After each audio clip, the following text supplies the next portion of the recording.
The Constitution mandates the government to ensure that public expenditure promotes the equitable resource and development of the country.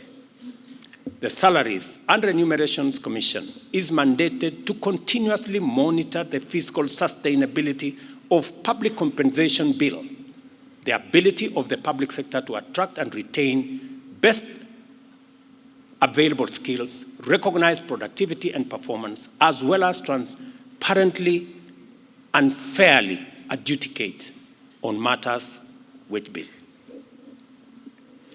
I know, as my deputy has said, if there is one organization that is not very popular, it is the Salaries and Remunerations Commission. They have a problem with the legislature. They have a problem with the executive. They even have a problem with the judiciary because everybody expects more pay. I want to encourage our legislature. I know they have tried in the past to limit the budget of the SRC as a punishment. I want to encourage them to be more patriotic. If there is one organization that needs support to enable us make the right decisions, not for themselves, but for the country, it is the Salaries and Remunerations Commission. I want to commit that the government of Kenya will continuously make it possible for SRC to attend to their mandate and to guide the country and to guide entities on matters, salaries, and wages so that continuously we can live within our means. The succinct theme of this conference says it all. There is work to be done in ensuring that the public wage bill meets the constitutional threshold. In recognition of this challenge, both levels of government resolved to work in partnership under the aegis of the Intergovernmental Relations Technical Committee in conjunction with SRC and the Council of Governors to set up this conference. As a national government, we have taken the lead with a commitment to reduce our wage bill to 35% of revenue by 2027.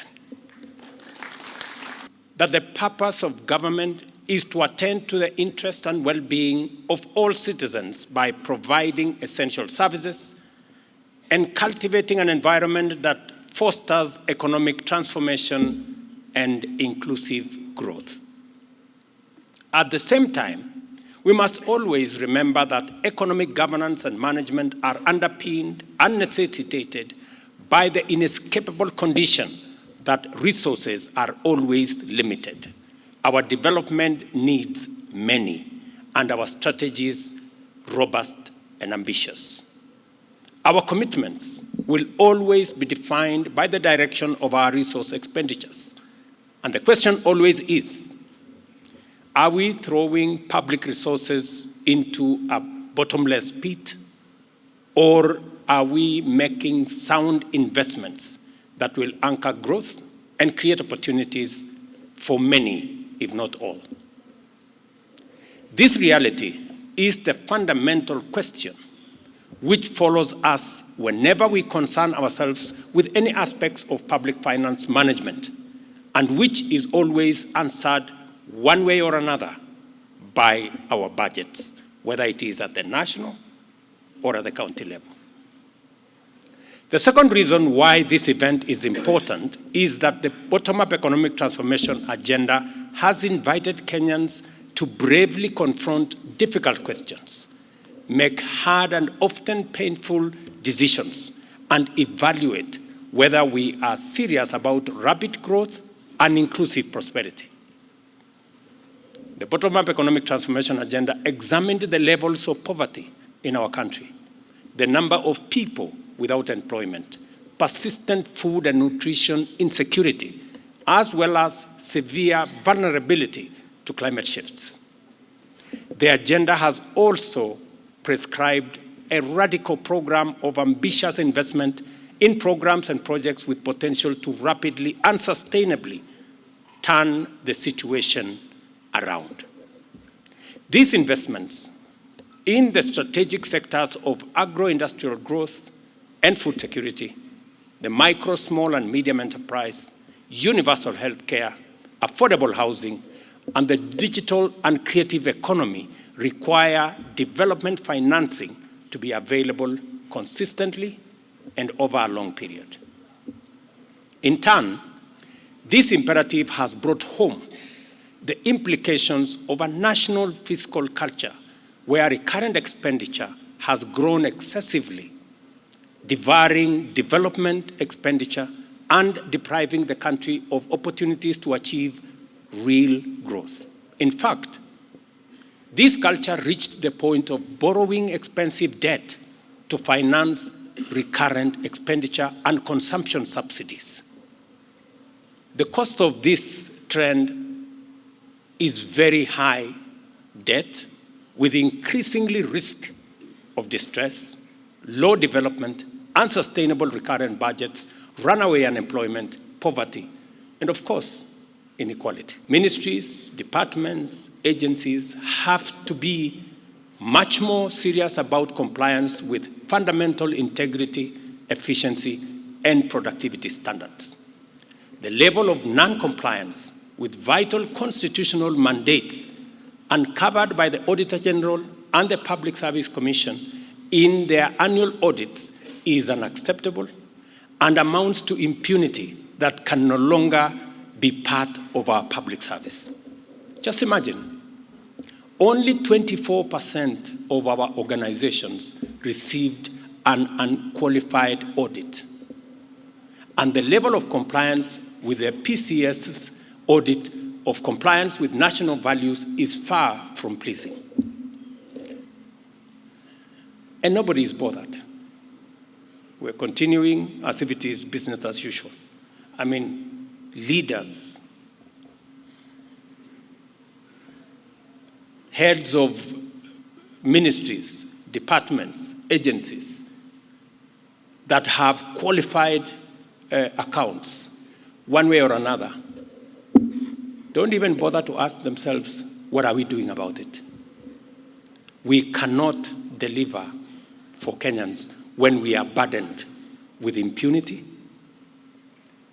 and we must work round the clock to make sure that we walk away from the current status. Let me again repeat, we cannot deliver for the people of Kenya when we are burdened with impunity and wounded by non-compliance. I want to see reports outlining corrective actions in respect of both audits within the next 21 days. And I expect radical improvements in future audits. It cannot be business as usual. If your accounts are qualified, I mean, you cannot just expect that, okay, it is qualified, so, I mean, you must do something about it. And so I'm expecting a record in the next 21 days of, so what? What are you doing about it?